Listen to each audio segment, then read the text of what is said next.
Subscribe for more. The Radio Online YouTube channel. Hey, yo, good morning. Yo, this is the Mad Rapper, son, for real. I'm mad. I stay mad. I stay angry. I stay heated. I stay pissed off. Tell them why you mad. Breakfast Club, let's go. Hey, this is Zane from the WV. Hey, tell them why you mad, bro. Damn, I ain't heard of a Zane since the rapper Little Zane. And Zane Lowe from One Direction. Hey, I'm the brother that since you talked to you a couple weeks ago about his book, and you told me to send it out. I sent it out a couple weeks ago. I'm just trying to see if it's What's the name of the book? out there. Nah, I never heard it. Was that the one where it wasn't an actual book, it was just like maybe 1,000 pages? Not 1,000 pages, like 350. It was in a manila envelope. Oh, he sent it as a manuscript. He said a manuscript. Yeah. Oh, yeah. I seen it. Manuscript. Yeah, we got it up here. Bestseller. I'm not reading that. I'm still scared of the anthrax scare from a decade ago. I understand. I know that's not your thing. I'm not asking you to read. I'm just asking you, help a brother out, put it in somebody's hand, because if you're not a public figure, it's kind of hard to get fiction published. Yeah, but you can do it yourself now. There's so many ways to self-publish. If you have an agent, it's a chance you're going to make a lot more money. Plus, it gives you the opportunity to make a movie out of it. This is a potential bestseller from what everybody locally is saying. I mean, it's just a matter of getting it out there. You know what, man? I'm gonna check it out just for you, bro. I'm gonna check it out, and if I like it, I'm gonna sign you and keep 99% of everything. Oh, you're so nice and so kind. Hello, hey, who's man, this? It's about the opportunity. Hi, this is Barry from the Bronx. Hey, tell him why you mad. I'm mad because I've been sleeping with this guy, or was sleeping with this guy, who happens to be a bus driver, on and off for the last 3 or 4 months. Okay. We weren't in a relationship or anything. Actually, it was 3 or 4 years. I'm sorry. We weren't in a relationship or anything. And 3 days ago, he tells me that he slept with the matron from his bus. I told him that. What? The matron for his bus. He's a school bus driver. Okay. Oh, the lady that holds the bus down. But that's not your man. I don't see the problem there. What's wrong? He's not my man. He slept with the school bus driver. With the matron. He and I wasn't using protection. Ooh. I told him I was disappointed and upset and felt like he shortchanged me because he never told me that he had sex with anybody else, period. So how did you find out? He did tell you. He told me 3 days ago. He and I have been doing this for like 3 or 4 years now. I'm gonna be honest with you. I think that is very disrespectful for you to say that man shortchanged you when he hit it raw. He gave you all of him, and you acting ungrateful. Stop it. That man took chances. That man don't know if you got STDs. What is it that you could have got pregnant. No, I'm just saying I'm disappointed and I'm mad because you put my life in danger by telling me that me and you it was just me and you. Are you going to continue to sleep with him? First of all, you judging that man. I'm done. You don't know if that man used a condom with the bus lady. You should ask him. I don't care if he did or not. That means everything. No, but he could have told me so that I know how to protect myself and know what to do for me. I don't care about what he did with her. Baby, I'm looking out for you. I already looked out for you by using a condom with the bus driver. I only have sex with you raw. I don't see the problem here. So you really believe that all this time he was only with you but wasn't in a relationship with you? Right, because Come that's on what now. our agreement was. Are you okay? Are you okay? Do you have any bumps down there? Oh, stop it. No, not at all. Have you had any coughing fits? Well, I hope you really, really leave him alone. It sounds like you wanted a relationship with him, though. No, I didn't. In the very beginning, I did want a relationship with him, but then we decided we couldn't be in a relationship. We were 2 different people on 2 different planes, so we knew we were nothing more than just smashing or whatever. So who else were you sleeping with?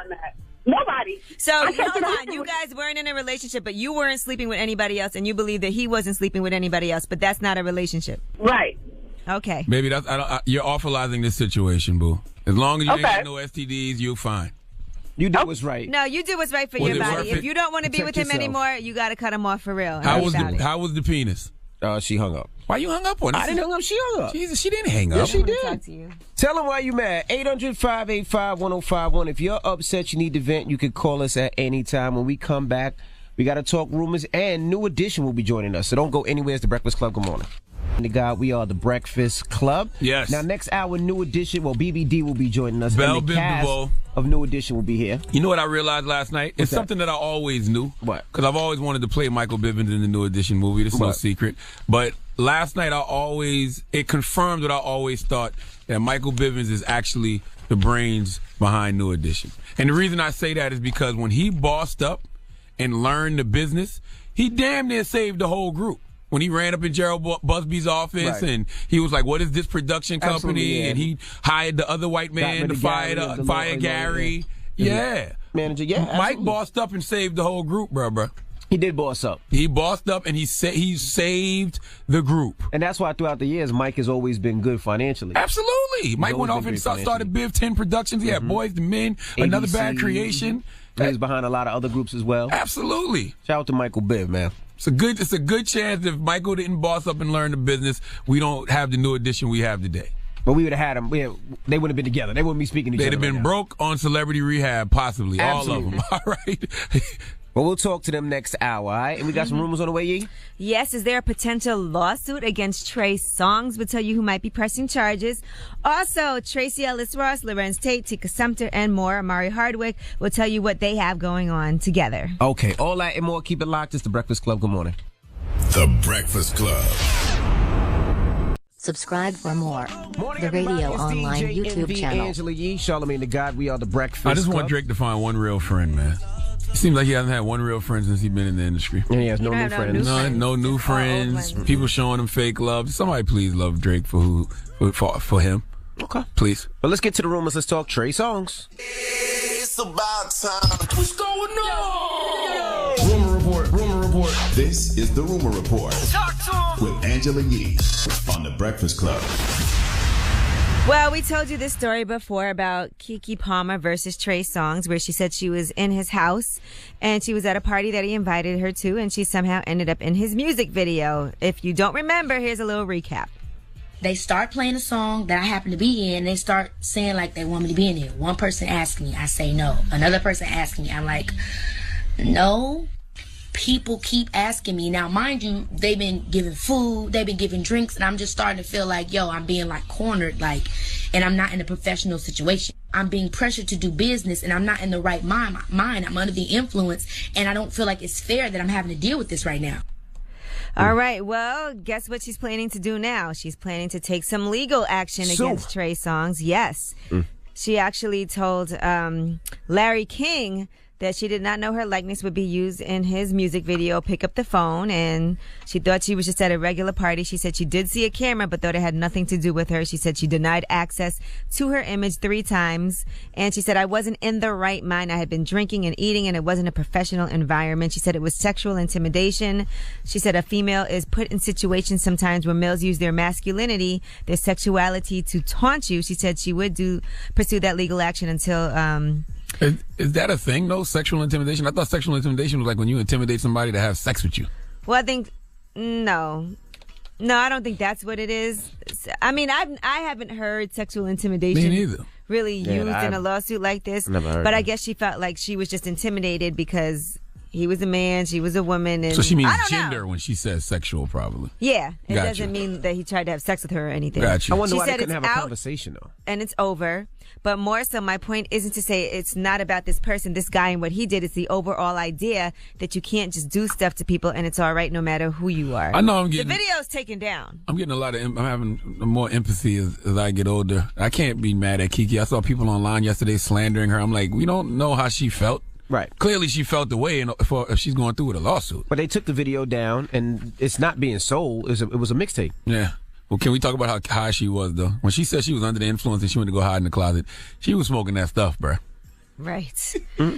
All right, well, we'll see what happens with that. Now let's discuss an audio series. It's a 10-part weekly audio series, and that series stars Tika Sumter, Tracy Ellis Ross, Wood Harris, Omari Hardwick.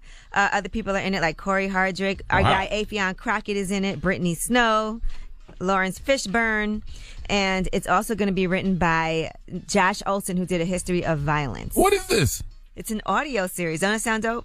Oh, audio series. Okay, got you. Yes, it's a weekly audio series. It's going to be on Spotify, on iTunes, and it looks into Chicago's policy games of the 1940s. It's going to chronicle the lives of players in the lottery games and talk about the African-American residents in Chicago that were self-sustained in the community. Is audio series the new fancy way to say podcast? It's not a podcast. It's like a scripted audio series. Like Serial was? It's a podcast. No, it's not a podcast. It's written. It's scripted. Well, scripted. They got scripted podcasts. That's what Serial is. Oh. Yeah. Well, they're calling it a 10-part weekly audio series. So it sounds pretty exciting. Some heavy hitters Oh, on there. fancy asses. It's a podcast.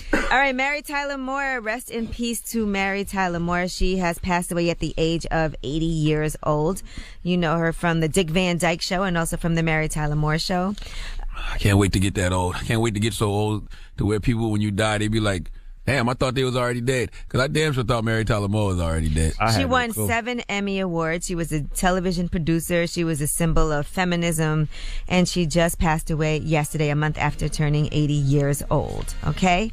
Now, why is Steve Harvey in trouble yet again? I don't know if you guys saw this story, but there is a potential video or audio that could be leaked out. Now, a man named Joseph Cooper, who was a videographer who once worked with Steve Harvey, is trying to get $5 million from him. What Uncle Steve done did? He has some tapes of him where he says that Steve Harvey is going off about white people. He said that he was saying things like, spit on white people, go assault white women. And that was all during some of the shows that he performed at a Dallas comedy club. So Steve Harvey actually had to go to court to argue over who owns and who can release this footage. This footage is 20 years old, by the way, and it's in a comedy club. Oh, come on. Stop it. Knock it off. Right. So Beat it. Steve, when he took the stand, said, I just have this cloud over my career that he's created over me. He's just relentless. I've got more to lose as I get bigger. And in this business, image is everything. So he's been shopping these tapes around for years. And Steve Harvey has been trying to convince people not to hire him or anything. We really going to judge a man based off his behavior 20 years ago? And what something he said in a comedy club? It's hard to take anything seriously and hold it against someone's character. We live in a very PC era now. 20 years ago, those comedians was getting on stage saying all kind of wild, reckless stuff. Absolutely. But Steve Harvey still doesn't want those tapes to come out. I can imagine. Clearly. Yeah, all right? Probably because the jokes weren't that funny. He's way funnier now, 20 years later. Don't put out my old stuff. Well, he said it's because of his image as well. You don't want to... He wouldn't have done those jokes now. Drop on the clues bombs with Steve Harvey. That's a real N-word. I don't care what nobody say. Salute to Uncle Steve. All right, well, I'm Angela Yee, and that's your Rumor Reports. All right, thank you, Miss Yee. Now, when we come back, we have BBD and the cast of New Edition joining us. I know we've all been watching a New Edition series on BET, series. must-watch TV. So we're going to talk to them when we come back, all right? And we're going to get on a mini mix, and we're also going to get on a full New Edition BBD, Bobby Brown, Johnny Gill, Ralph Tresvant. Corporate letting you do that? Corporate America letting you do that? I got this, bro. You got it? I got this. You bucking the system this morning? I got this, bro. Okay. All right. I want to see you. I want to see you. I'm rooting for you, Redbone. All right. Thank you. All right, we'll get into that when we come back. Keep it locked. It's the Breakfast Club. Good morning. Subscribe for more. The Radio Online YouTube channel. In the building. Three members of the greatest R&B group of all time. Wow. Damn it. Absolutely. Thank you. But they are an R&B group themselves. That is true, too. DeVoe. What's up, man? What's up, fellas? We're playing the Slash game today. BBD / New Edition. Right. AKAs all around the building. Is this movie that's on BET a cleansing of sorts? Yeah, it's very therapeutic in a sense, man. We actually started the process about 10 years ago of just talking about doing it. We actually had a deal signed with, I believe it was Fox, and Bob didn't sign at that time. So we didn't. Bobby Brown didn't sign at the time. But 10 years later, here we are again, man, and with all 6 signatures on there, and this is it, man. Now, is everything actual? There's nothing fabricated at all to the T, or is it a little fabrication? Nah, man, let me tell you something. Honestly, dude, this movie, it's so real, right? Yeah. Nice. As you've seen, right? Mm-hmm. It's like, it's kind of why you only see 3 of us here today. Wow. I can imagine the opening scene. Why, y'all open the wounds back up or something? Like y'all back mad at each other? I'm not going to lie. Some people look kind of like D-heads when I was watching that. But I understand that you guys were young at that time and inexperienced in the business, too. You mean heads, right? Yeah. Okay. What do you think I meant? They dope heads, too. No. It's a continuous situation with our group, man. It morphs into so many different variations. At times there's 5 of us. At times there's 4, of course. You can see at times there's 3, and then it breaks down into the individuals as well, man. But it's a never-ending, never-changing story. The movie takes place from 19 1978, right, which is the birth of New Edition, all the way up to about 2005 when we did the BET Awards.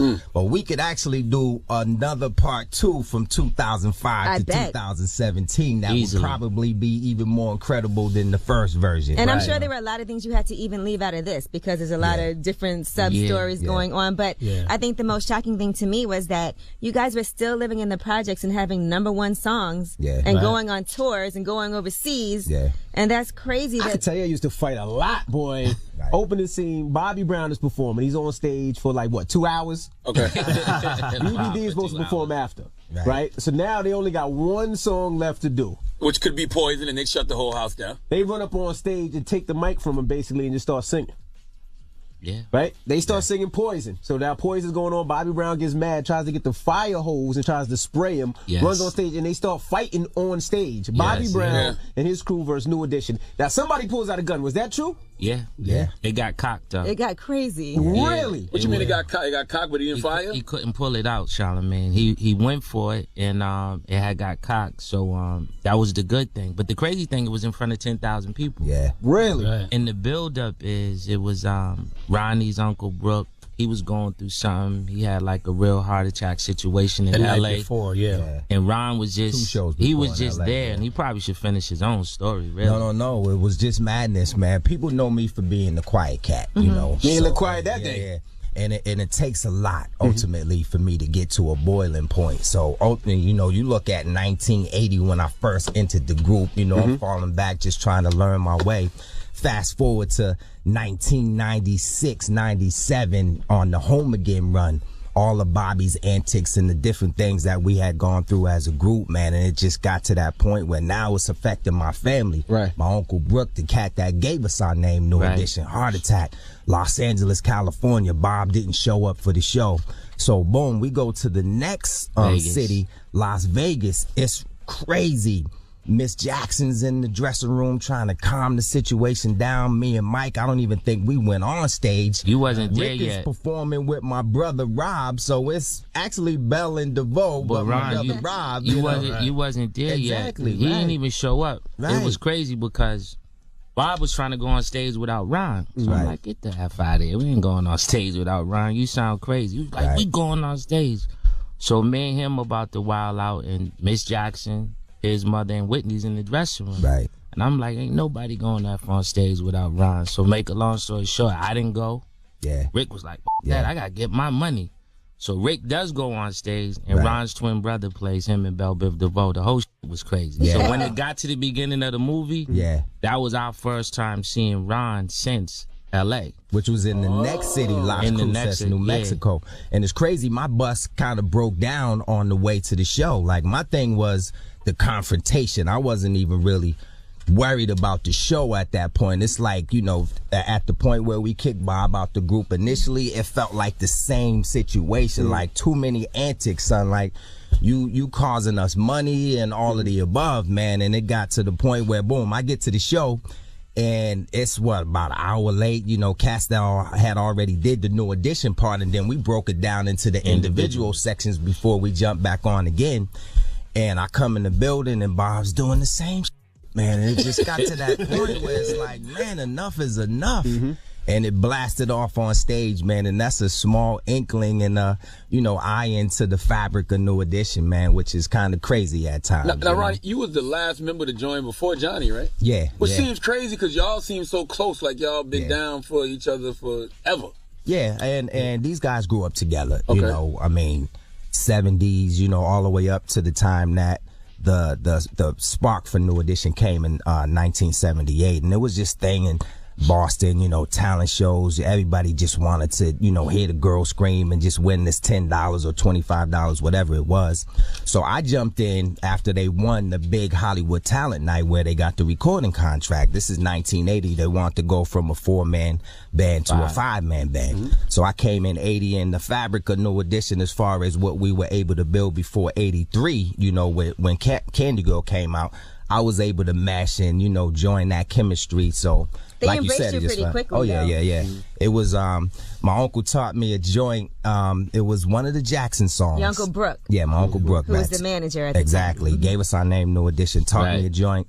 You know, I learned in about an hour and a half, went to Bob's house the next day, and performed it with the guys. And I don't even know if there was a vote or anything. It just seemed like I was in. You know what happened was, what we didn't show in the movie was we had actually auditioned a few other guys before Ron, and they were just horrible. Right. So when Ron came in and he knew everything, he fell right in place. It was just refreshing. It was like, because I mean, in the very beginning, we always wanted to have 5. Right. We just couldn't find that 5th member, and we tried a guy named Frank, and Travis. Frank. Poor Travis. Yeah, exactly. And when Ron came in, it was just so refreshing to see someone that just got the feel and the style and that knew exactly, what we was looking for. All right, we got more with BBD coming up next, and we're talking more about the New Edition story on BET. It's the Breakfast Club. Good morning, everybody. It's DJ Envy, Angela Yee, Charlamagne the God. We are the Breakfast Club. We have BBD in the building. Now, Yee? So Ralph Tresvant, right? They had initially wanted him to be a solo artist, but you guys didn't know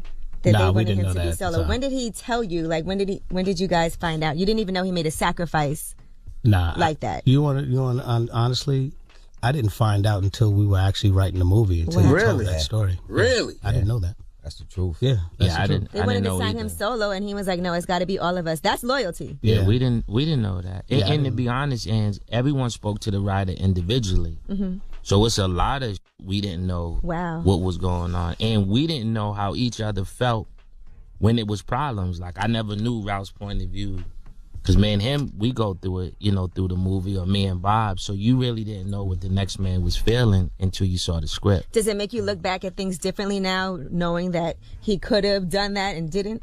I think it's interesting, because I just want to ask Maurice, did you really do it like that? Mm-hmm. Like, I saw Ralph's side of the story, but it only makes sense to me if Maurice could tell us that that really happened. Yeah. You don't believe him? No, I just would want to know why would you meet us and separate us? Right. That's all I just want to know. Like, what were you thinking? Like, you didn't think Ricky could sing? Like, you didn't think Bob could sing? Like, we came to you with guys that could sing, and I know you wanted the Jackson 5, but we New Edition. Right. But everybody, even with the Jackson 5, you need a Michael, I guess. Right, but when we started our first day recording with Maurice, right, and he said, okay, I think you guys could use another member, right, which we agreed with, because we always want to have 5. Mm-hmm. And he wanted to change our name. We didn't show that in the movie. He wanted to change our name from New Edition to Magic 5. And he wrote it on a piece of paper, right? With a big J and a big 5. So if you're looking at it, just basically say, you know what I'm saying? The whole J5 thing. Yeah. So that's why I never, why I was surprised to hear the story about Ralph. And what else interesting in the movie too? In the studio, Bobby was actually going in to sing the first song. Yeah, the first song we recorded was Jealous. Yeah, but because of him and Ricky and the fight and everything, he figured that Bob was going to be a problem. So that scene when it switches from Bob to Ralph, that was Maurice thinking he couldn't go recording the album like that with Bob. So he lost his spot because they had a little tussle behind the drummer set and whatever.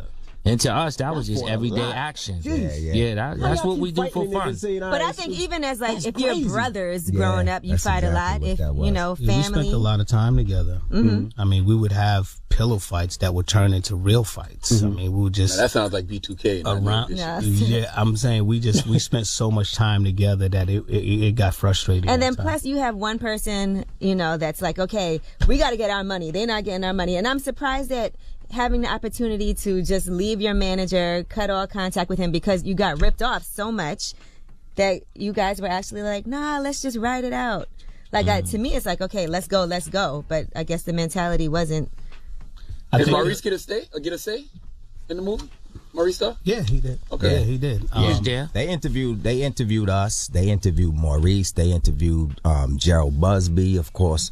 My Uncle Brooke Payne, everybody that had a pivotal part in New Edition's success, they interviewed to make sure this story was authentic and not just from our perspective. Right.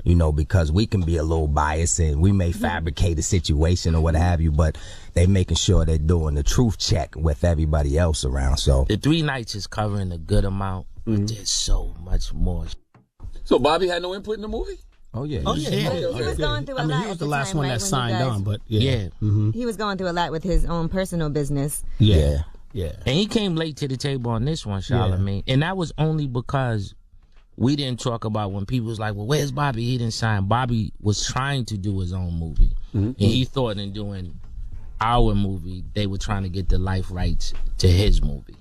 So he sat out for a minute. Right. And then he jumped in the 11th hour. And the thing is, he was on set coaching his man the whole time. Right. That's interesting, because Bobby do got a whole nother story, because I read his book every little step. Yeah. So I'm sure y'all got y'all own little stories. You could probably do a movie on each and every one of y'all if you wanted to. Right. Yeah, now, right. Did any of y'all have solo aspirations? Or y'all just knew y'all three was stronger together? I think, BBD was actually by default.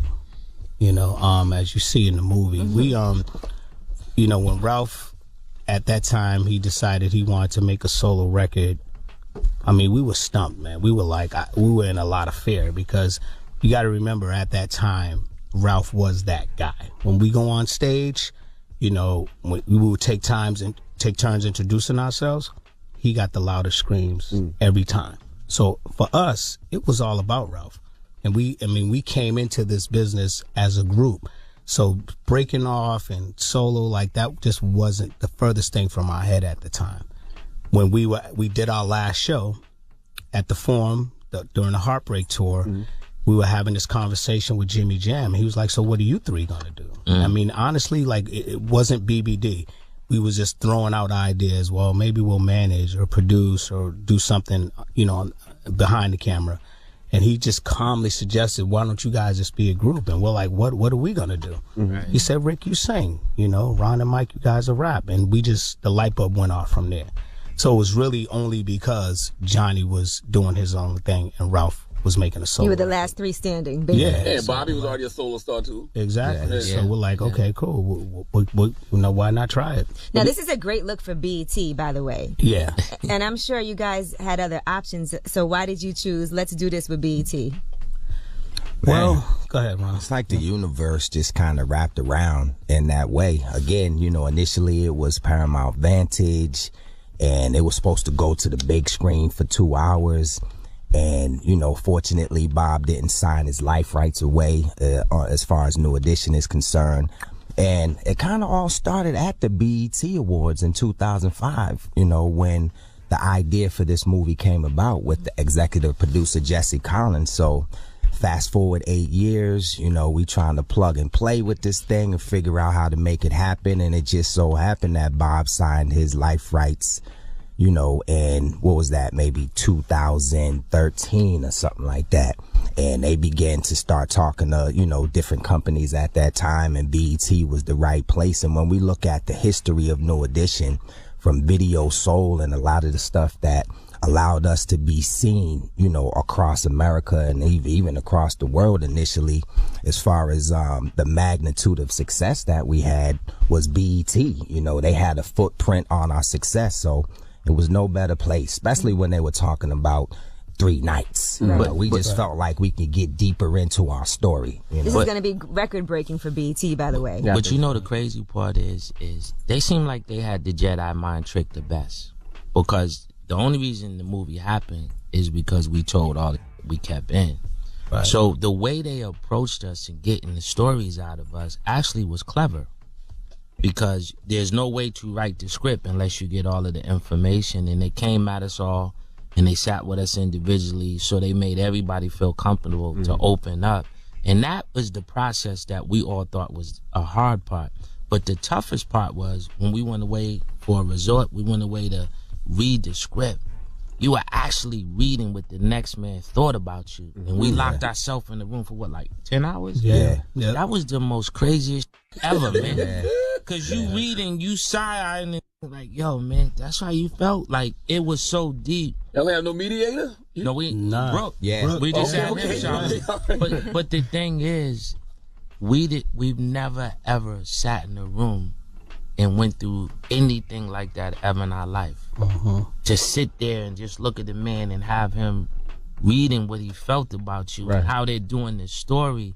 And it was just interesting. You could hear a pin drop in the room, but we thugged it out for 10 hours, man. We actually felt like that was, besides creating the group, that had to been the second best day in our life, because we all cried. Somebody cried. I mean, I was, me and Ralph kept looking at each other because they had us going at it a lot. And I was like, damn, Riz. He was like, I know, man. It was just like, we needed that, man. Right. And that's why when she said why BET, I don't think anybody else could have approached it unless they had black culture to know how to deal with us. All right, we got more with BBD coming up in minutes, and we'll also talk to the cast of the New Edition story, all right? Now, let's get into a mini New Edition mix. We're going to do a full mix later on, but let's get into a mini. Let me know your favorite New Edition joints. It's The Breakfast Club. Good morning. Mix morning, everybody. It's DJ NV, Angela Yee, Charlamagne the God. We are The Breakfast Club. We got BBD in the building. How did y'all perform without taking the egos out? Because y'all made it a business. You guys didn't get along, but y'all got on stage a lot of times and didn't speak and That's sing. incredible. And nobody would know the difference. How did y'all do that? When they say ladies and gentlemen, New Edition, and we hear the roar of that crowd and that energy, it's like I'm not a drug addict, but it's like cracking your veins. Right, you know what I'm saying? And the yearning for that is what allows us to be able to kind of sweep our problems under the rug or throw them in the closet for an hour or hour and a half and rock. And then when we get off stage, we right back to business and figuring out how we, just choking each other up. I mean, to the point where we would have fights. I remember one time me and Ralph got into it, and they didn't even really have this into the movie. We got into it because, we used to play fight and all this stuff, slap box and everything, right? And I don't even think I was feeling it just one day, right? But Riz is like, yo, boom, boom, boom. And he hit me right, boom, and, in the face, like lightly, man. And I'm to the point that I almost felt like, the little beef between me and Bob and on the Home Again. Right, so we going at it, boom, boom, boom, right, and then we end up having the food fight, right? Rick and Mike is trying to break the situation up. Food is flying everywhere. Right. It was just the fruit. It was a fruit flight. Yeah. It was trays it's going like boom, this. We, a couple little blows, and then, they're breaking it up, and you grabbing the first thing you can, water and fruit, and we throwing it at each other, and we get to the point where we crying, and we. This is in the dressing room. It's in the dressing room. Yeah, it's like 20 minutes before 8 o'clock. Exactly. Yeah. We say the prayer, everybody's crying.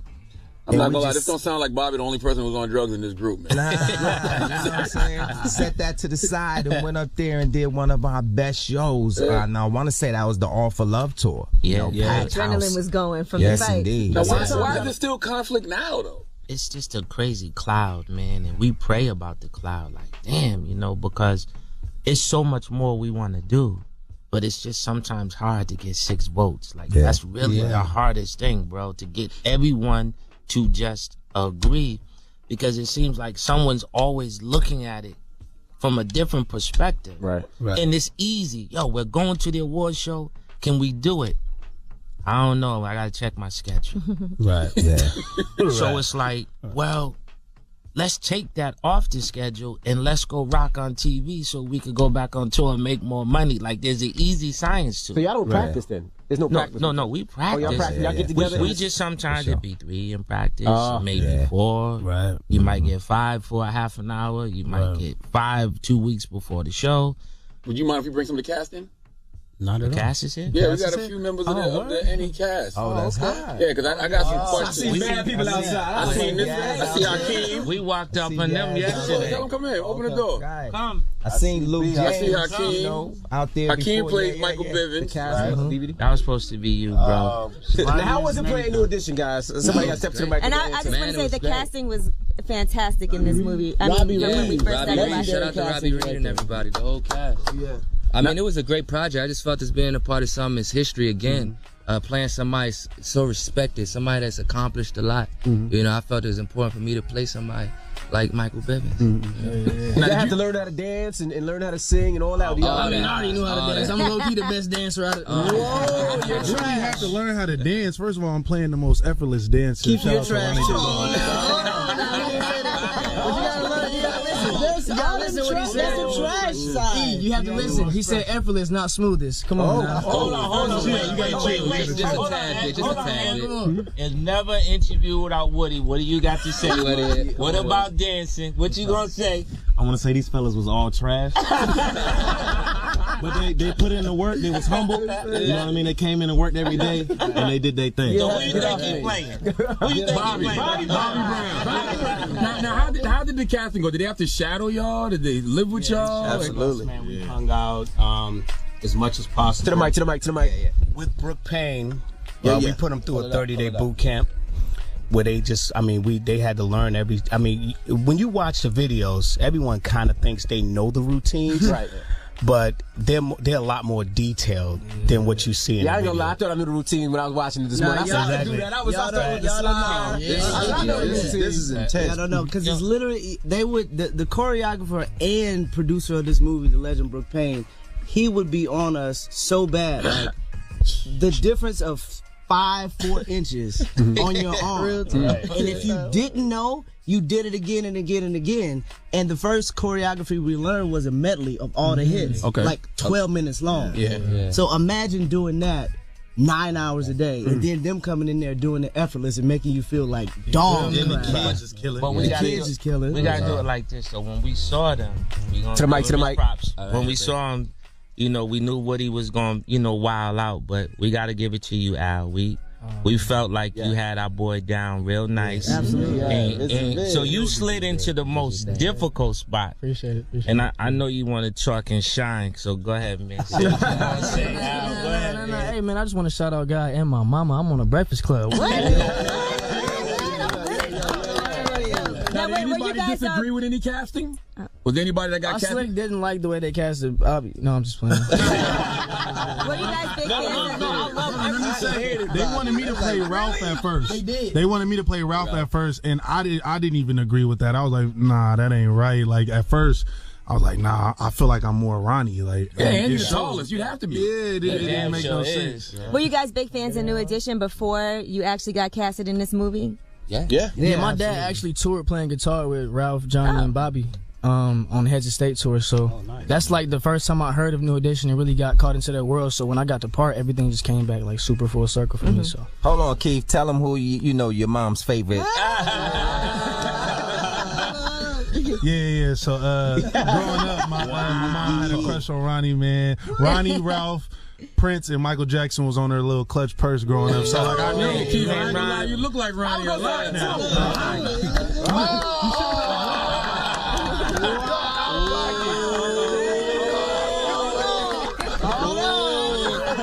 Sounds like. Well, can I get the any heartbreak? Hold on, can I get the any heartbreak checks then?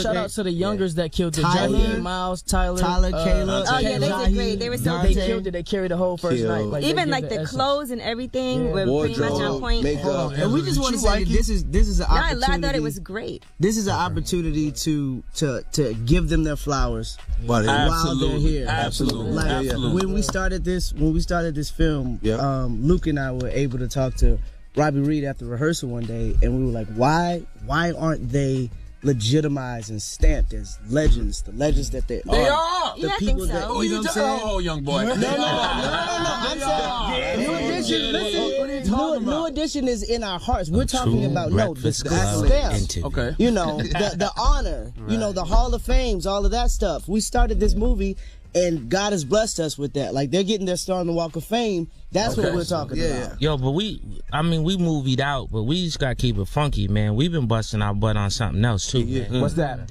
Tonight at 11 o'clock. Oh, that 3. Turn on Facebook Live with Belle Biv DeVoe. We got a live concert from Boston. Really? Right. And at midnight, bro, the Three Strikes album comes out. We want you to buy it, support it, play it like you play Poison, all that. So it don't end when the movie go off at 11, right, bro? Absolutely. Hell no. Man, since the Poison album, like as far as our craft, we're a lot better. Mm. So song for song, besides Poison, I agree. Match this up with that album. We killing it on this album. I agree. That's my word. Y'all got a party in Boston, right? We got a party tonight at Bijou. Bijou tonight. We're gonna watch the movie, right? We're gonna watch the third night tonight, and then we're gonna perform. Personally, from all of us, thank you so much. We knew the music, but we didn't know you guys personally. Right, y'all didn't have social media for us to look up what y'all doing crazy online, you know what I mean? Thank God, we got that now. Right. You know what I'm saying? So if somebody do a biopic right now, it's like, I don't care. I see everything they do on Instagram. I don't care about that biopic. But for y'all, I feel like this is really special, and I want to say thank y'all personally. This is my first gig. This is my first time working with all my brothers. It's not your last, bro. It's not your last. BET 9 p.m. It's the Breakfast Club. It's the cast of New Edition and B. Lee. Yes. Subscribe for more.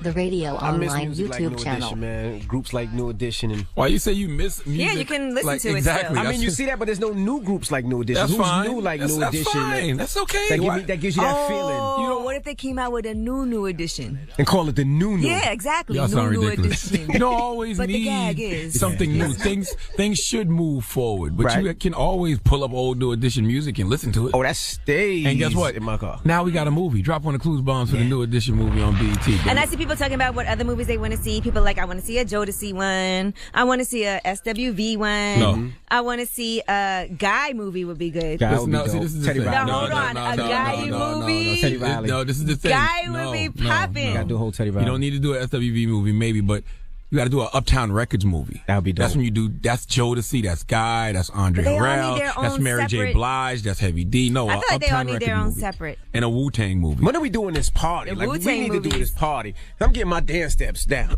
All right, that's exactly why we're not doing no party. Because nobody needs to see that. Save that for your kids and your wife, bro.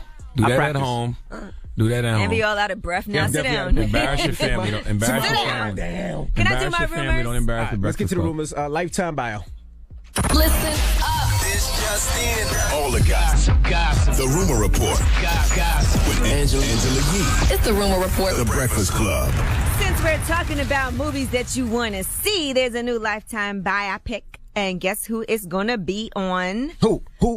Michael Jackson on See, Lifetime. You lost me when you said Lifetime. I know. You lost me when you said Lifetime. You know they already did Aaliyah, Michelle. Trash. And this book will Michelle be was based okay. on a book from two of Michael Jackson's personal security guards. It's called Michael Jackson Searching for Neverland. It's going to talk about his final years. I don't know about this The film one. is right now in pre-production, and it's going to start shooting next month. Sounds like a horror movie. Yeah, I don't want to see Sounds like that. something that'll scare the kids. Yeah, it scares me already. Sounds like something that's going to have Paris Jackson very upset, just like she was upset before. So it'll be interesting, but I don't know about that one. All right, Oscar De La Hoya was arrested for DUI in Pasadena, California. Round of applause. Why? No, don't you dare. Oscar should have been locked up a long time ago for dressing in lingerie. He's been having all kinds of substance abuse issues for years. He's been to rehab and all of that in the past. So they said he had taken a few failed sobriety tests, didn't work out for him. And then he got arrested. He was in his Land Rover. He was speeding, and that's why he got pulled over. Imagine being a cop and searching Oscar De La Hoya and you realize he got a thong on and some fishnet stockings. You just be like, whoa. You shouldn't be patting that hard. You shouldn't know all that. Right there, you look at the picture. The picture looks crazy. See what I'm saying? See what I'm saying? Drop on the clues bomb for Revolt finally doing something right. What about the one where he was on the bike and the tutu? Remember that one? I don't remember that one. You don't remember when Oscar De La Hoya had on a tutu? We've all got that one. I ain't see all Yo, that. there you go. What Triple he did G have said on when he a was up, tutu. when Triple G was up here and I showed him Oscar I De La Hoya swear pictures in he that was- lingerie, Triple G said that's his problem. But I swear he was sitting on a bike, and when I'm going to pull this up for you guys. I don't know. By the way, that's the only time Triple G spoke perfect English in that whole interview. Couldn't understand him until he saw them pictures of Oscar De La Hoya. He said no problem. Bike tutu. All right. And let's discuss Chicago. Now, as we all know, we keep hearing Donald Trump talking about trying to do something in Chicago. What can we do in the city of Chicago because of the violence? Well, here's what Common has to say about Trump saying that he wants to send the feds in. To help Chicago, we gotta take care of our own. Like within the community, we gotta do things. There's a lot of people out there already organizing and doing things. We need our state and local people to do things. We don't need that type of mentality. So I'm not focused on the president right now. I'm focused on helping the people in the city and how we can do it. Common is absolutely right. The reason Donald Trump is making those comments is because he feels the people in Chicago haven't done enough. The feds will come in and make a short-term impact, but the long-term impact is the governors and the senators and the council members and the elected local officials on the floor, people in the community. Without the investment of those people, a federal solution means nothing. All right. And Twister also responded to Donald Trump's Chicago send in the feds tweet. He said, thanks, but no thanks at real Donald Trump. We can take care of our own city. They got to do it, though. Gotcha. They actually have to do it. They have to put the pressure on their governors and their senators and their council members. Just like I just said, the elected local officials on the floor, they got to put the pressure on them to actually do something. All right, and Beyonce has gotten a new Marvel comic book cover. They're paying homage to Beyonce. Who she thinks she is, me? It's a Beyonce-inspired cover. It's the second issue of its series, America.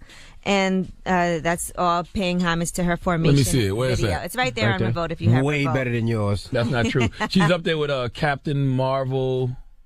I don't know who the other lady is. They've also been inspired with Marvel with Run the Jewels with their The Life of Pablo, Missy Elliott's Under Construction, A$AP Rocky's Long Live A$AP, Chance the Rapper's Acid Rat, Kendrick Lamar's Pimp a Butterfly, and my guy the Jizza Genius, Liquid Swords. Those are the hip hop variant covers that Marvel does. But Beyonce didn't write her own one and star in one like me, right? Okay. Drop one of Clues bombs for me, damn it. Yeah, this guy is so petty. I finally got But one up, she's still one up on Beyonce, That's true. no That's matter true. what. That is so true. you get information, That sir. is true. Please. That is true. I've been in formation. My last name is Pinkett Smith Winfrey Knowles Carter. Then act like one. Okay. But the gag is, you're not Beyonce. All right? Neither and I'm are you. Angela Yee, and that is your... I'm not here trying to compete. Nobody is. I'm just reporting. But I do have a Marvel comic that I wrote and starred in. Thank you. I'm Angela Yee, This and guy's that's so your busy. rumor report. And you know what? Let me clear something up. You know, Uh-oh. we made fun of Angela Yee the other day because she mentioned that one of the members of the New Edition movie were wearing a 4-ball jacket, a 4-ball jacket. And we was like, that's a lie. But it was there was a 4-ball jacket in the New Edition. I thing. told you, I've seen it with my own eyes. They have an 8-ball in there, but there's a 4-ball. I never Yeah, seen it was a 4-ball confusing jacket. because he was in Michael Bivins' character, Bashir, he was in the hospital with a 4-ball jacket. Told you. And then a couple scenes later when he was home, it was an 8-ball jacket. Yeah, I was never confused. seen anything like that. I thought I was hot. Yeah. Listen, I told y'all, but y'all didn't. How am I see something with my own eyes and you tell me I didn't see what I saw? I never heard of it. Because we live in a world full of alternative facts. That's why. All right. Well, who you giving your donkey to? Oh, one of the greatest providers of alternative facts out right now. My favorite stand-up comic, National Press Secretary Sean Spicer. He needs to come to the front of the congregation for the second time this week. We'd like to have a word with him. He's actually amazing. Okay. One of my favorite people now. We'll get into that next. Keep it locked. It's the Breakfast Club. Come on. Subscribe for more. The Radio Online YouTube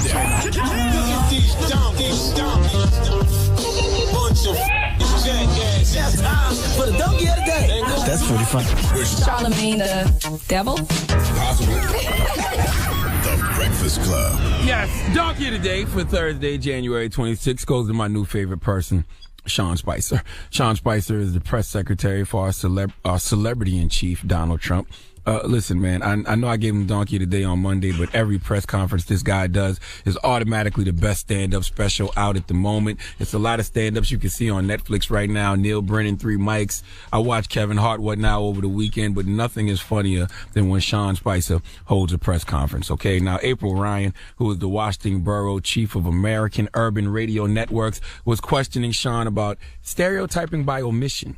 Something Trump's administration has been accused of. Basically saying that President Donald Trump has met with athletes and entertainers, but has not met with civil rights leaders. Okay, well, Sean Spicer, the alternative fact provider that he is, not only informed April Ryan that not only has Donald Trump met with civil rights leaders, he's met with the civil rights leader. Not just any civil rights leader, the head civil rights leader in charge. I mean, when it comes to civil rights leaders, it can't get no bigger than who Trump allegedly met with, okay? But forget me talking about it. Let me take you back to Spicer's latest stand-up special so he can tell you who Trump met with himself. During his inauguration speech, he talked about inner cities, urban areas being riddled with gangs, violence, and drugs. What is the agenda? What are you planning when it comes to? Well, April, I mean, just the other day he sat down with Martin Luther King Jr. I would call him a civil rights leader. That occurrence of where his dad was the civil rights leader. Well, I think he has done a lot for that. But the gag is...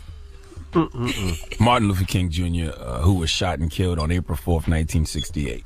Clearly, Donald Trump had the time traveling DeLorean because that is the only way he sat down with Martin Luther King Jr. Now, Donald Trump did meet with Martin Luther King III, the oldest living child of Dr. Martin Luther King Jr. and Coretta Scott King, but he's not Martin Luther King Jr. Contrary to white male authorities' popular belief, all black people don't look alike. Now, I know, some of y'all are thinking, Charlemagne, you're reaching. He said Martin Luther King Jr., but you know what he meant. See, this is the problem.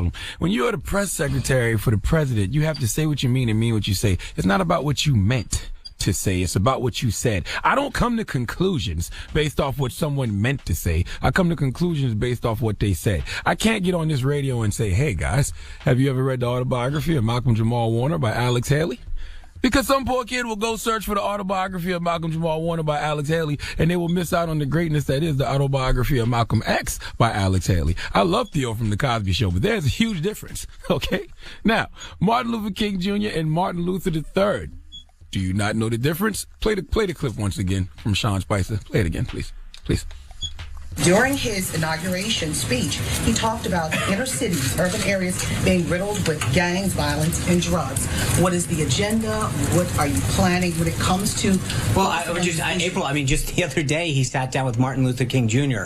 I would call him a civil rights leader. Not a part of where his dad was the civil rights leader. Well, I think he has done a lot for that. And the fact that he didn't correct himself at all. You hear them yelling Martin Luther III to correct him, and Sean Spicer just keeps talking like same person. Whatever. All right. That lets me know he either don't know, don't show, or don't care about civil rights or what the hell any Martin was talking about. We'll go with don't care. You go don't care. Sean Spicer don't know the difference between Martin Luther King Jr., Martin Luther King III, Martin Lawrence, Trayvon Martin, all black Martins, dead or alive, look exactly the same to Sean Spicer, okay? Now, Tamika D. Mallory, drop one of Clues bombs for Tamika Mallory. She posted a great point on her IG the other day. She posted the Sean Spicer clip, and she said, you see why folks have no business meeting with Donald Trump without taking trusted organizers, policy experts, and are impacting individuals with them. April Ryan asked for a plan to deal with inner city violence, and he responds by saying he met with Martin Luther III. Tamika goes on to say the whole point of him meeting with these folks is to be able to throw them in our face when asked for a real plan. Don't be used. Tamika Mallory hit it on the head. Don't be used, and you know you're being used simply because the National Press Secretary doesn't even remember who the celebrity in chief Donald Trump is meeting with, okay? When it comes to civil rights issues, because he really doesn't care. And this is proof. Please give my favorite stand-up comic, the National Press Secretary, Sean Spicer, the biggest hee-haw, please. By the way, don't think this is rare, okay? It's a lot of people who have no clue Martin Luther King Jr. is dead, believe it or not. All right, I remember a couple years ago when Jimmy Kimmel was doing Live Witness News on Martin Luther King Jr. Day, and this happened. On Martin Luther King Day, this took almost no time at all. We asked 14 people if they saw the speech Dr. King gave this morning, and 7 of them said they had. And with that said, I present to you perhaps the most disturbing edition ever of Live Witness News. This morning, Dr. Martin Luther King Jr. made a very impassioned speech at the Capitol. What do you think of that? I thought it was great, very inspiring, motivational. How do you think his speech this morning compared to the one he gave in 1963? The same, better? I wouldn't say it's the same or better. I would say it's very current for today. This morning, Dr. Martin Luther King Jr. did a speech from the Capitol. What did you think of that? I think it was great. What did you like about it? All the details and things like that. You know, it's very, very rare to see him speak in public these days. How'd you feel seeing him speak in public this morning? I was shocked. Yeah. Talk a little bit about that. I mean, I couldn't believe it. I was like, how could it happen? Yeah. I haven't heard him talk for a while. Pretty much. pretty freaking much. You got to give people the credit they deserve for being stupid. So a lot of people I don't know dead either. Some people I think already dead. It happens. All right. Like Mary Tyler Moore. Had no clue she was still alive. Me neither. All right. All right. Well, thank you for that donkey today. Up next, Ask Yee. 800-585-1051. If you need relationship advice, you can call Yee right now. Again, 800-585-1051. She'll put you live on the air and help you with your problems. It's The Breakfast Club. Good morning. Subscribe for more. The Radio Online YouTube channel. 800-585-1051 if you got a question for Yee. There's only one line on hold. Yee, you want to go to that line? Sure. Hello. Hi. Hey, what's your name, Mama? My name is Stephanie. Hey, Stephanie. From where? Born and raised in Miami, Florida, but currently living in Orlando. All right. What's your question for Yee? I'll be in Orlando on tomorrow, actually. I'll be there Saturday. Hey. So my question is basically, I have my best friend who I've been best friends with since I started college, so, a little over 2 years. And she and I have had the best of relationships. She's the closest person in the world to me. I've never trusted someone the way I've trusted her. I've never, been as close to another female the way I am to her. Okay. She also has an ex-best friend who she was friends with previous to me. Before I even met her, they were very close, and they had a falling out because basically she wasn't being a real friend to her. Mm-hmm. Okay. Recently, she popped up out of nowhere, and they made amends. Okay, cool, fine. It didn't sit well with me in the beginning, but I was like, whatever, I'll try for my best friend. Let's, try to welcome her in. Since then, her vibe has just been, she's so rude and, disrespectful, and she's just done little things, not even to me, but to my best friend that I was like, what? I could never imagine her taking from anybody. So wait, now back up. So this has been your best friend for how long now? For a little over 2 years. Okay, so it's kind of a newish thing, because, all right. And so now she's just acting funny because her ex-best friend came back in the picture. I wouldn't say acting funny, but definitely showing me, I guess, a different side of her, because I've never taken her to be the person to let someone, like, talk to her the way that her ex-best friend has been talking to her, or take the crap from her ex-best friend that she is taking. Like, I've never taken her to be that person, because I'm not that person, and I believe that birds of a feather flock together, and I just could, like, I don't know. So you've discovered that now you know a real side of her that you didn't know before, and you don't like that. Right. But I'm okay with my best friend being maybe a little bit more submissive. Okay, that's not a big deal. But now, most recently, a situation in the club, like, her ex-best friend just disrespected, like, my entire situation. Long story short, we were in the club. I'm in VIP with my boyfriend, and, you know, they weren't in VIP, but I was still trying to make sure they were good. And her ex-best friend pulled the stupidest of stunts where she stole a freaking cup of liquor from the VIP, and it was a big issue. But I didn't make it a big issue then. I brought it to my best friend. I'm like, hey, look, like, I want to talk to her about it, but if you think you should, then let me know. You're saying she stole one of your drinks? Yeah, basically, from VIP. Okay. And so... This all sounds very petty. I'm not going to lie. It sounds like maybe you guys are fighting over who's her best friend. I mean, I completely get where it could feel that way, which is why, sound that way, which is why I was super hesitant about even bringing it up to my best friend. But it was more about... I just want to stop saying best friend. Because I feel like it's just making this whole thing seem really territorial. She's friends, she has other friends. It don't got to be your best friend. You don't even got to label that. That's somebody you care about, that's your friend. Right. It's like you're trying to say best friend because you want to make it clear that's your best friend and this girl is her ex-best friend. It's a whole thing of having a title on it. And I don't think you need to do that. What you have to realize is that you guys are all grown. If she chooses to hang out with somebody else and act a certain way and it doesn't vibe with you, you don't have to hang out with her anymore. That just because you want her to be your best friend, that doesn't necessarily mean that she considers you to be her best friend. Right. It sounds like you guys are getting territorial, and it sounds like you were in the VIP. She stole a bottle of liquor. First of all, if I'm in the club with people and I'm trying to be good to them, they don't got to steal a drink from me. I'm going to offer everybody. I'm going to offer somebody a drink. So how does she steal a drink? That's the point, that I did offer them, and I made sure they had drinks. And she was the only one of the bunch who decided, I'm not going to ask, I'm just going to take the drink, and she thought it was funny. And then everyone else in VIP is looking crazy because they're like, who is this girl? Like, why would she do that? Like, I don't know that that's stealing. I mean, if she feels like y'all in the club and she just pours herself a drink, she probably didn't feel like she had to ask you. Because we in here. Like, if I'm in the club with a bunch of people, we all hanging out, I got bottles at the table, help yourself. I think you just have to be more, first of all, just stop doing the best friend thing. If y'all are friends, y'all are friends. If she wants to be friends with somebody else and you don't like that other person, you don't have to. It don't got to be territorial over a person, okay? Because that's when everything's going to get messed up. You have a boyfriend, you have a whole nother life outside of this. When y'all get together and hang together, it don't got to be no pettiness and no jealousy. Women are so jealous of each other sometimes. Right. Let her do her thing. You do your thing. When y'all hang out, you just concentrate on having a good time. If you don't like this other woman, you don't got to be around when she's with her. That's no problem. Right. But you also just be very aware of not trying to bash her, not saying negative things about her, because that's her friend and you got to be respectful of that. The main thing is, as women, we have to respect each other. That don't mean we got to like each other. Right. No, of course. And if you don't like her, just don't even bring her name up. Don't do nothing, because it's going to make your friend defensive. Right. Think about it. If she don't like somebody that you're cool with and she starts talking ish about her, it's going to make you defend your other friend.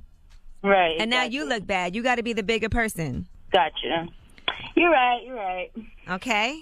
And then maybe one day all of y'all will be cool with each other. Who knows? Maybe. That's an ideal situation. If that could happen, great.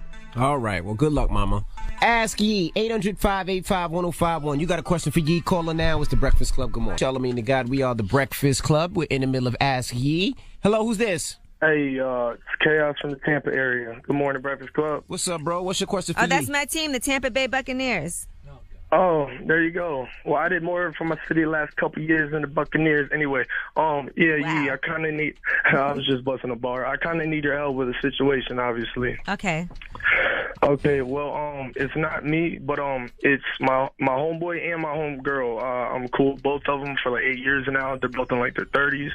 He's like very disrespectful to her in ways that I don't agree with. I'm talking about women hitting up all the time on Facebook and meeting up with him, women hitting her up, talking about, yo, your man's with me, blah, blah, and they're married, have 2 kids, and let me just say, like, I think she's used to these domestic violence type situations because her previous relationships, like, she actually got her teeth knocked out, had to get them, surgically put back in, all that. Yeah, so, I mean, you know, some women just don't pick the right dudes. I don't really know how to intervene there with some.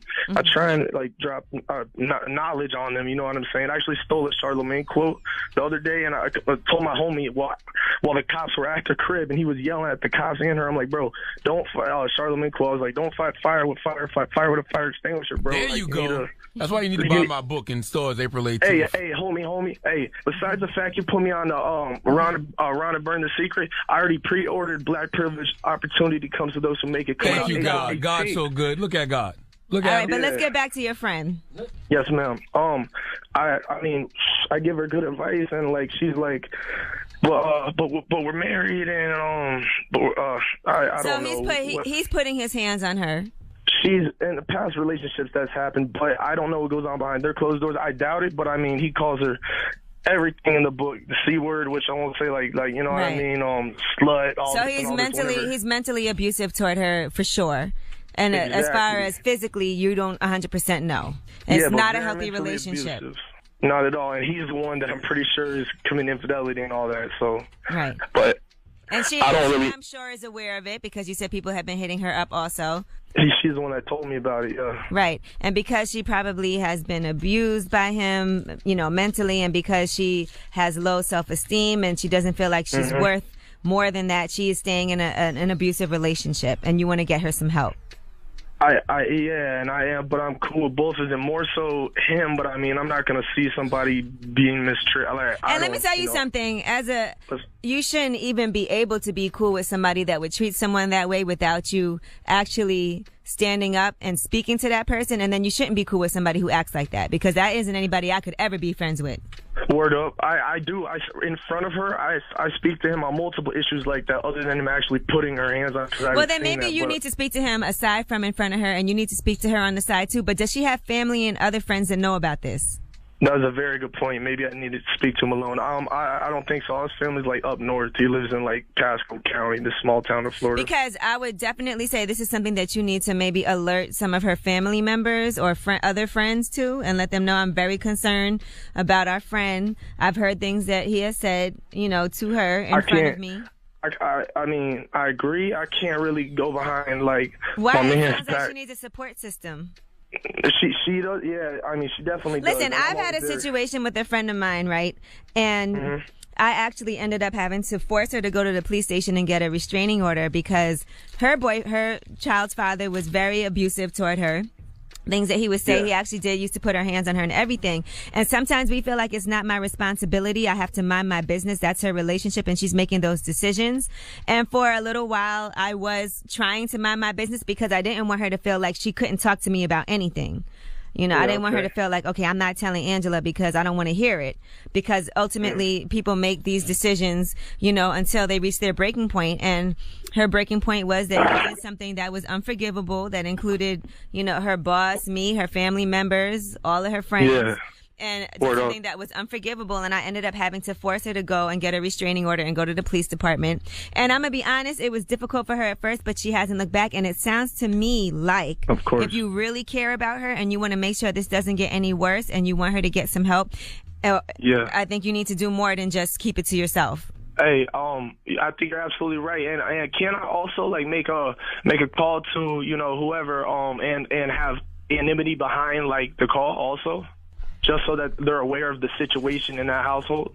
You mean call like some of her family members or friends? And I meant like something bigger than that. You talking about like call the cops? Oh, you want to call? Yeah, because I don't even know any of her family members, to be real. All right, and let me tell you this: the National Domestic Violence Hotline. You definitely can make sure you call there as well to get some advice, get involved, see if you can help. And that number is 1-800-799-7233. If you want to call there, 1-800-799-SAFE. And that's where they have some trained people that can listen to you 24/7. And maybe that's something that you should try to actually get her to come somewhere and just seek some help. Tell her, you know what? You need some professional help to understand. You are beautiful. You have children that you have to think of too. And that was the main thing with my friend. I told her, you have kids. It's not even just that's the about main you. priority. Yeah. So that's why I feel like it is important for you to do something. Okay, thank you for that wisdom. I'm going to catch that number whenever this comes on the air again. 1-800-799 SAFE. Okay, and one more thing, super quick. The chemistry between all three, especially between you and Charlamagne yesterday, was hella funny, and that's why Charlamagne was dropping bombs for you. But Charlamagne, I can't wait for that hard copy, my G. Can't wait. Thank you, sir. He wants your hard copy. Yeah, the hard is coming soon. Yes, Black Privilege. Opportunity comes to those who create it. April 18th. You can pre-order now. That's my first book. And it's coming in hard. Oh, I got hard copies. I got paperbacks. I got audio versions. Which one you want, Envy? You pick one, boo. Envy wants a hard copy. You want a hard copy? I got a hard copy for you, I ain't young messing with brother. y'all, man. Or he'd rather get it orally. I got a hard. Oh, that's what you want? You want the oral? You want the oral reading? I'll pass. You sure? I'll pass. We got rumors on the way, Yee? Yes, let's discuss Big Sean. He's talking about his album, I Decided, and we'll tell you what he's done with Flint, Michigan in mind. Okay, we'll get into that when we come back. Keep it locked. It's The Breakfast Club. Good morning. Subscribe for more. The Breakfast Radio Club. Online YouTube Let's get to the channel. rumors. Let's talk Big Sean. This is the Rumor Report with Angela Yee on The Breakfast Club. So listen up. Well, Big Sean was on The Daily Show with Trevor Noah. His album, I Decided, is coming out. Why hasn't he been here? It's coming out February 3rd. Because he don't want me to ask him why he hasn't been romantically linked to any black women since he's been in the industry. Janae Aiko's part black. She's a little black. Knock it Yeah, off. Stop she it. is. Her daddy black, right? Okay. Or African. Her All right. daddy African. Okay. She black? Yeah, okay. What's All right. wrong with that? Okay. She really is. Okay. She's mixed. Okay, all right. All right. Well, anyway, Big Sean was talking about the current situation in Detroit and also in Flint, Michigan. And here's what he had to say. So what we've been doing is we raised just about $100,000 for Flint on our own through the foundation to seek the proper care and not just give them water, but, you know, all these different things. And on top of that, the last song on my album, I've featured, I haven't revealed this, but I'm featuring the Flint Chosen Choir. It's a choir from Flint. It's a song called Bigger Than Me, and, you know, once you'll hear it, you'll see why I wanted them to be on that. But I was just happy to have, you know, Flint be a part of my album in that way as well, too. So. Drop on the clues bombs for Big Sean. That dude can rap his ass off, and he's an overall great guy. Now, they said it is coming up next week, I thought.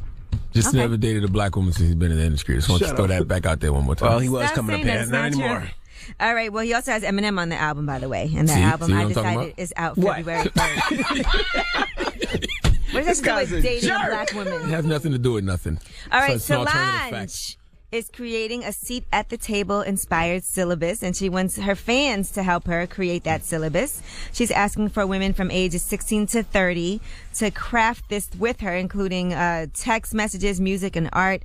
And they're going to tackle 5 different themes, including resisting racism, understanding gender and sexuality, the role of relationships, nurturing ourselves, and a seat at the lunch table. So because that album has been so reflective and very popular, and a lot of women have been inspired by that, they want to do a syllabus for it. So I like that. The you fact have that, until January 31st, by the way, to submit material for that. I like that. The fact of the matter is, you know, I don't know if I said this yesterday to Christian Michelle or somebody, but you can create your own table now. Right. That's it. Period.